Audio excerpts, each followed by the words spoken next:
Stories that stay. Uttarakhand के एक छोटे से पहाड़ी गांव में शाम ढल रही थी। हवा में ठंडक थी और धुंध धीरे धीरे घाटियों में उतर रही थी। गांव के किनारे स्थित एक पुरानी हवेली में आज बहुत समय बाद कोई रहने आया था। वह एक युवक था, लगभग 28 साल का, शांत स्वभाव का।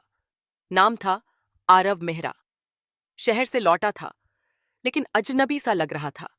गांव वाले उसे पहचान नहीं पा रहे थे, लेकिन हवेली के एक कोने में रखी तस्वीर देखकर उसने फर्श पर बैठकर आंसू बहा दिए। तस्वीर एक लड़की की थी, नीली साड़ी में, मुस्कुराता चेहरा, माथे पर छोटी सी बिंदी और आंखों में कोई अजीब सी गहराई। उसका नाम था चारुलता और यह तस्वीर 1923 की थी। पर आरव तो 1996 में पैदा हुआ था।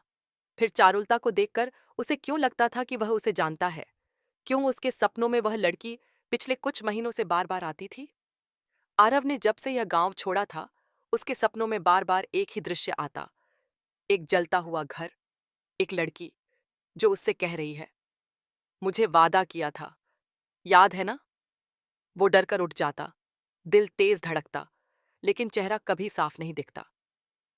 पर पर जब उसने इंटरनेट पर उत्तराखंड के पुराने गांवों के चित्र देखने शुरू किए, तभी एक दिन वह तस्वीर सामने आई, चारुलता की। बस, फिर वह सब छोड़कर गांव लौट आया। गांव की एक बुजुर्ग महिला, जिसे सब दाई कहते थे, ने आरव को देखकर तुरंत पहचान लिया। तू वापस आ गया? आरव हैरान हो गया। आप मुझे जानती हैं? दाई ने उसका हाथ पकड़कर कहा, तेरा नाम भले आरव हो, पर तुझे मैं पहचानती हूं। तू वही है जो अग्नि में कूदा था उसके लिए, पिछले जन्म में। दाई ने धीरे धीरे कहानी बताई। 1952 में इस हवेली में एक नौजवान ठाकुर रणबीर सिंह और उसकी पत्नी चारुलता रहा करते थे। दोनों एक दूसरे से बेहद प्रेम करते थे, लेकिन गांव में जात पात और रियासत की साजिशें थीं। ठाकुर को मार दिया गया और हवेली में आग लगा दी गई।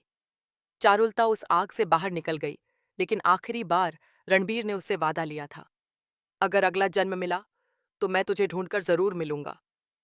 चारुलता पूरी जिंदगी उसी वादे पर जीती रही और एक रात चुपचाप मर गई।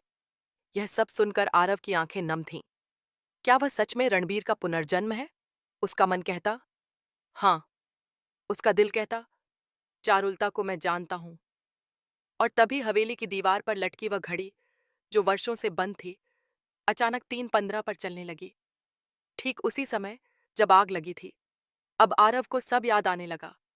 उस रात की चीखें, वह आग, चारुलता का रोना और उसका हाथ पकड़कर कहना, प्लीज वापस आना। आरव जमीन पर गिर पड़ा, आंखें बंद और दिल की धड़कन तेज। अगली सुबह जब वह उठा, तो खुद को हवेली के पिछवाड़े एक पुराने पेड़ के नीचे पाया। वही पेड़ जहां चारुलता हर दिन पूजा किया करती थी। आरव अब जान चुका था कि यह सब कल्पना नहीं, बल्कि कोई अधूरा रिश्ता है जो आत्मा में समाया हुआ है। लेकिन चारुलता अब इस दुनिया में नहीं थी। तो अब क्या वह बस इस वादे की पीड़ा में जिएगा? आरव ने ठान लिया, वह चारुलता की यादों को एक किताब का रूप देगा, ताकि उसका वादा और प्यार अमर हो जाए।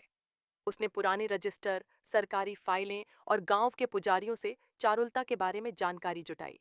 और एक दिन एक टूटे हुए संदूक में उसे चारुलता की डायरी मिली। आखिरी पन्ने पर लिखा था, मैं जानती हूं तुम आओगे। अगर नहीं भी आए तो मेरा प्रेम तुम्हारी आत्मा तक पहुंचेगा। उस रात आरव ने पहली बार चैन की नींद ली, लेकिन सपने में वह हवेली नहीं, बल्कि एक हरे भरे मैदान में था। चारुलता सफेद साड़ी में मुस्कुरा रही थी। उसने बस कहा, अब तुम आ गए, अब मुझे इंतजार नहीं करना होगा। आरव की आंखों से आंसू बह निकले। आज आरव उस हवेली को चारुलता सदन बनाना चाहता है, एक शोध और स्मृति केंद्र, जहां लोग अतीत, प्रेम और पुनर्जन्म के अनुभवों पर रिसर्च करें।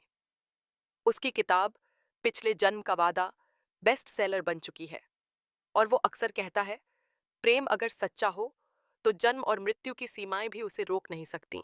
Please like, share, and subscribe our channel for more interesting stories.